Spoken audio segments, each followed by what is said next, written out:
muhaciratdagi Sharqiy Turkistonliklarning o'talmayotgan siniqi. Aziz vatanimiz Sharqiy Turkiston asoratda jon talashayotgan, qarindoshlarimiz, millatimiz bir-birlab ko'z oldimizda qirilib yo'qotilayotgan bu oy, bu kunlarda har bir Sharqiy Turkistonlikning asyodi yurtdagi urug' tuqqanlarining umuman vatani va millatining holi kelgusi ustida bo'lmoqda. Her kuni degidek g'oyibona jinoza namozlar tushirilmoqda. Qaramoqqa hammanglar vatandagilarni qutqizamiz deb og'zida davron selayotmoqda. Halbuki ular oldi bilan o'zlarini isloh qilishga, mas'uliyatini tunishga, bu orqali Allohning g'azabidan saqlanishga muhtoj edi. Qashaq Xitoy rayimsiz zulmini minut sayin oshirib irqiy qirg'inchilikni kuchaytirayotgan, butun Sharqiy Turkistonliklarni halokat girdobiga so'rab ketayotgan mushundaq ig'ir fojialik kunlarda dunyodagi butun insonlarning bu zulmga insoniy mavqeda, butun olamiy islomning musulmonlarga islomiy qarindoshlik mavqesida turish kerak bo'lgandek, butun Sharqiy Turkistonliklarning haqiqiy dushmanini to'nib yetish kerak edi. Cümleden, muhaciratda yaşayotgan Sharqiy Turkistonliklar kallasini silkib, boshini yig'ib, qilmishlariga tavba qilib, Sharqiy Turkistonlik salohiyatiga yarasha odam bo'lishlari kerak edi. O'zi xavf ichida turib, boshqalarning xatarini dafa qilaman deyish xomxayoldir. Muhaciratdagilarning vatandagilarni qutqizish uchun oldi bilan o'zlarini nafs xohishlarining balolaridan qutuldirishi, shaxsiyatchilik, shuhratparastlik, kibr, samimiyatsizlik qatorliq dunyo va oxiratda halok qilg'uchi ofatlardan qutuldirishi, amaliyatiga mos kelmaydigan, hozircha qurbati yetmaydigan cho'ng shuarlar, yo'qolang faoliyatlar bilan o'zlarini boshqalarni aldamaslikka, millatga quruq emizga solmaslikka, niyatni ruslab belni tishing bağlab, bir yandan qo'l, bir yoqidan bosh chiqarib, o'rtaq birlik gavdasi hosil qilishi, bu orqali Uyg'ur degan nomga loyiq bo'lishi, ittifoqlikka chaqirgan islom dinimizning barliq buyruqlariga shaksiz itoat qilish orqali musulmonlik salohiyatiga mos harakat qilish kerak edi. Valanki ba'zilarimiz vatanni qutqizish bahonasida cho'lpon bo'lishning ko'yida. Ba'zilarimiz o'z tashkilotining nufuzini kengaytirishning o'yida.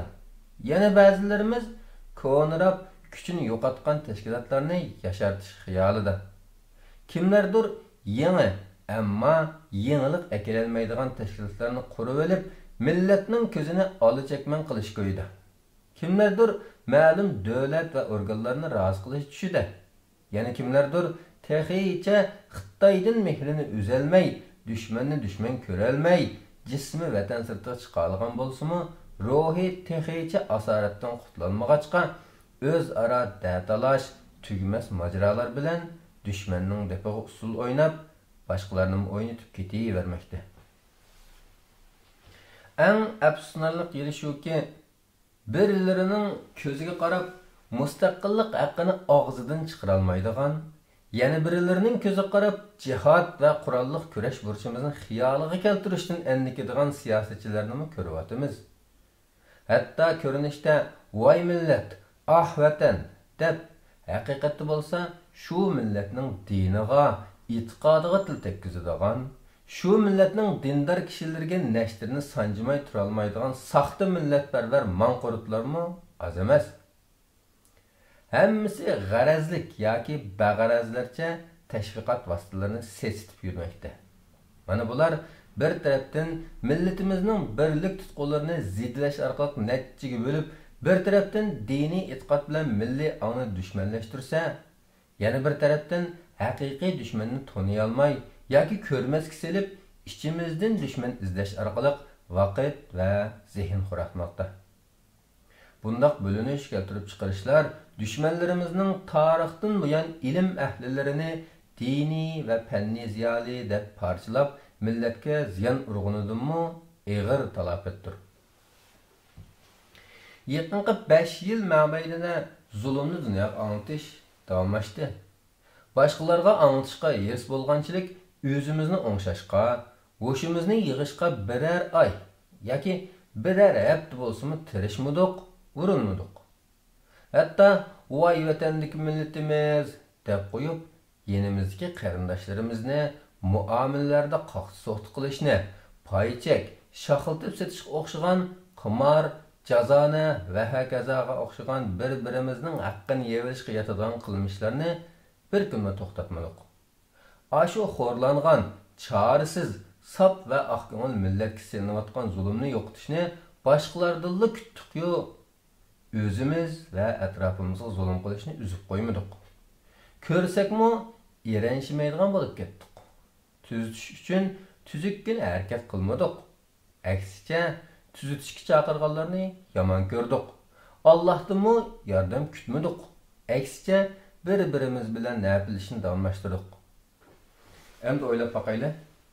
O'ziga va qarindoshiga turli zulmlarni ravo ko'rayotgan nomdili Uyg'ur, ko'rinishdili musulmon, so'zda bor, amalda yo'q, nafsi bala kishilar to'pi o'z manfaatini birinchi o'ringa qo'yadigan dunyo jamoatchiligining emas, balki hammaga qodir, hammadan odil Haq taoloning yordamiga loyiq emasdir.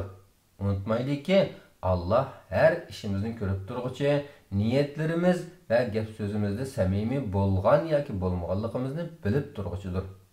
Bu zotning irodasi va qudrati hammadan buyukdir.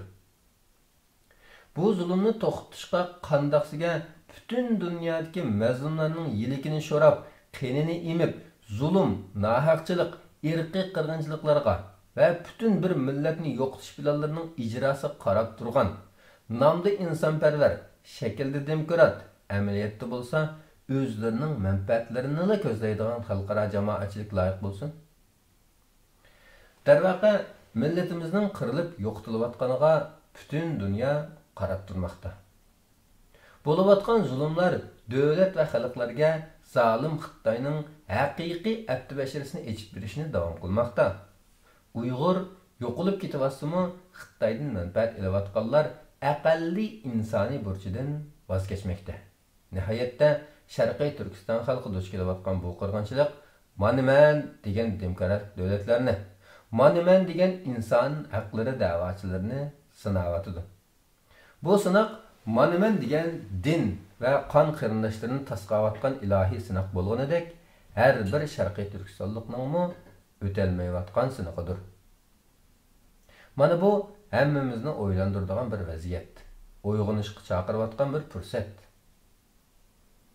Muhabbat nafrat iniq bo'lmayotdi. Aramizda hala Xitoyning depini chelayotgan xiyonatkorlarga maydonimizning, muhabbat nafratimizning iniq bo'lishimi imonning taqozosi, milliy ruhning talabi edi. Unimi tarq qilib keldik va kelyapmiz. Mustaqillik davoyimizda dilimiz bilan tilimiz bir bo'lib bo'lolmag'achqimi, Cumhuriyet günüdeki xatirlash chog'liq aqalli vatanparvarlik harakatini bir o'rinda, birli vaqtda o'rinlashqimi yaramadik. Acaba hammamizning vatani bir emasmidi? Acaba xatirlanayotgan Cumhuriyet günü hammamiz e'tirof qilgan, hammamiz o'rtaq yod etayotgan bir kunda, bir makonda, bir vatanda birlikda qurilmaganmidi? Vatan bir xatirlanayotgan Cumhuriyetni o'xshashtirib, bir shahar ichida o'xshamagan rayonga bo'linib xotirlashning ahamiyati nima? Farqli siyosiy yo'nalishda o'zaro farqli siyosiy usul da'vo qilayotganimiz boshqa masala. Lekin hammamiz vatan uchun deb turib, vatan mustaqillik kunini xotirlashda, vatan uchun bir yerga kelolmaydigan darajada qashshoqlashib ketganimiz nimasi? Fikr, ideya o'xshamasimi, hammamizning qilayotgani vatan uchun emasmidi? Nimishqa vatan uchun hamma ayrimchilikni tarq qilib bir joyga kelolmadik? Bir-birimizning chiroyi qarmog'idek adovat bo'lib ketsimi, nima uchun vatan temisida tang to'plasholmadik? Mushinchilik angdimi yo'q turib, yana qaysi halimizga vatan da'vosi qilayotganligimizni jar solamiz? Yuqoriqilardan amaliy qadamni ixcha olmaydigan bo'lsak, birinchisi Bütün Şarkı Türkistan halkı haqiqiy düşmanını tanıp yetishi lazım. İkincisi, özlerinin nefs xahişlerinin balalarından kurtuluş gerek. Özlerini nefs xahişlerinin balalarından kurtuldurış gerek. Üçüncüsü, özara dağıtalaş, tügümez maceralar bilen düşmanın depoga usul oynamaslık lazım. Dördüncüsü, milletinin diniga, itiqadıga til tekkizishden saqlanish gerek. Beşincisi, bir-birimizni qaqsoqti qilishga, paychek, şaxıltib etishga o'xshagan qimar, jazona va bir-birimizning haqqini yig'ishga tezgan qilmishlarni to'xtatish lozim. 6. Xitoyning depini chalayotgan xiyonatkorlarga maydonimizni va muhabbat nafratimizni aniq qilish zarur. 7. Bir-birimiz bilan hafilishni to'xtatish vojib. To'xtatishimiz kerak. 8.